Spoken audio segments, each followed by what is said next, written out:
Hey everyone, good morning. Welcome back to my channel. আশা করি সবাই খুব ভালো আছো। আমার চ্যানেলের আরেকটা নতুন ভ্লগে তোমাদের অনেক ওয়েলকাম। এখন বাজে দুপুর 2টো, আর আমি একটু চুলটা ছাড়িয়ে নিয়েছি, আর তারপর ভাত খাওয়ার পর একটু ফল খাচ্ছি। ভাত খাওয়ার পর ফল খাওয়াটা আমার এটা অনেক দিনের অভ্যেস। আর আজকে খাচ্ছি মৌসম্বা লেবু। তো তোমাদের কাছে একটা প্রশ্ন থাকছে, লেবুতে কোন ভিটামিন থাকে? আমাকে অবশ্যই কমেন্ট করে জানিও। আর দেখবে এই মতো আমরা যে কাজটা করছি সেটাই কিন্তু বিজ্ঞানের সাথে যুক্ত, তাই একটু যদি এগুলো মাথায় রাখো না, এটাও কিন্তু এক ধরনের প্র্যাকটিস করাই বলে। যখন লেবু খাচ্ছি তখন যেমন লেবুর বিজ্ঞানসম্মত নাম, লেবুতে কী ভিটামিন থাকে। যখন রোদে যাচ্ছি তখন মনে পড়ছে রোদ্রে কী ভিটামিন থাকে। যখন যে খাবারটা খাচ্ছি তখন যদি সেটা একবার মাথায় রাখি যে সেটাতে কোন ভিটামিন থাকে বা কিছু, তাহলে দেখবে অনেকটা রিভাইজ হয়ে যায়। আর এখন একটু পড়তে বসেছি, কয়েকটা এমসিকিউ প্র্যাকটিস করছি। আর পরীক্ষার আগে আমি একটু এমসিকিউ প্র্যাকটিস আর খাতাতে যে নোটসগুলো করে রেখেছি সেগুলো একটু বেশি পড়ছি বই পড়ার থেকে। আর তাছাড়া জিকেতে তো এমনি জাস্ট কয়েকটা নর্মালি কোয়েশ্চেন্সগুলো দেখছি, সেটা অবশ্য থিওরি বেসিসে কিছু নেই, জাস্ট এমসিকিউই আছে। আর এবছর কিন্তু বর্ষাকালে দেখছি একটু হলেও বৃষ্টি হচ্ছে। আগের বছর কিন্তু বর্ষাকালে অতটাও বৃষ্টি হয়নি। সকাল থেকে দেখছি মেঘ করছে, বৃষ্টি হচ্ছে, তারপর দেখছি আবার রোদ দিচ্ছে, আবার একটু পর থেকে আবার বৃষ্টি।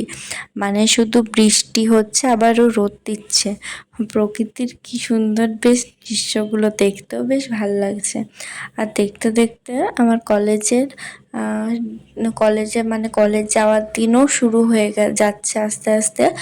2 তারিখে আছে ফিজিক্যাল ভেরিফিকেশন, তারপর 4 তারিখ থেকে ক্লাস স্টার্ট। তোমরা কে কে এবছর গ্র্যাজুয়েশনে ভর্তি হয়েছো আমাকে জানিও। আর কে কোন কলেজে ভর্তি হলে নিজের পছন্দের কলেজ পেলে কিনা সেটাও জানিও। আর যাই হোক, এখন আপাতত এই পরীক্ষাতে ফোকাস করি, কারণ পরীক্ষাও আসছে 4 তারিখে। আর দেখতে পাচ্ছ অনেকগুলো এমসিকিউ করা হয়ে গেছে, 445টা, আর টোটাল আছে 750টা। আর কয়েকটা এমসিকিউ করা বাকি আছে। তারপর আমি ইংলিশটা পড়েছিলাম, অ্যান্ড দেন তারপর আর একবার লাইফ সায়েন্স করেছিলাম, কিন্তু সেটা আমার খাতাতে যে নোটস থাকে সেখান থেকে। আর দেখো বাইরে কি সুন্দর ঝমঝমিয়ে বৃষ্টি নেমেছে। আমার এই মতো বৃষ্টি জাস্ট দারুণ লাগে। আর বৃষ্টিতে ভিজতেও খুব ভালো লাগে, কিন্তু বাড়িতে আছি বলে ভিজতে পারছি না। যখন মেসে থাকতাম তখন কিন্তু বর্ষাকালে হলে না একবার হলেও বৃষ্টিতে ভিজতাম, খুব ভালো লাগতো। তো যাই হোক, বৃষ্টি হচ্ছে, হোক, পড়াটা তো পড়তে হবে, তাই আবার চলে এসেছি পড়তে যেখান থেকে শেষ করেছিলাম। একটু আগেই দেখছিলে কত বৃষ্টি পড়ছিল, আর এখন জাস্ট একবার ওয়েদারটা দেখো।